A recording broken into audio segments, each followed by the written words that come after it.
আহিছোঁ নতুন ৰেচিপি। এয়া বুট মগুৰ সৈতে ফুলকবি দিছোঁ। এয়া ফুলকবি অলপমান নিমখ দি পেলাই চিটি দিয়াই দিম। ইয়াত এতিয়া তেল মাৰিবলৈ লৈছোঁ। 4টা শুকান জলকীয়া, আদা, নহৰু আৰু পিঁয়াজ। এফালে মিহি মিহিকৈ কাটি লোৱা আলু এফালে ভাজি আছোঁ। এয়া তেলতে পাঁচফোৰণ কেইটামান দি দিছোঁ।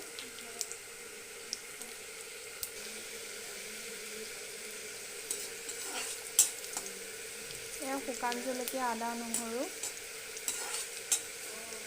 অকণমান ৰঙচুৱা হোৱালৈকে ভাজি ল'ব। তাৰপিছত পিঁয়াজখিনি দি দিছোঁ।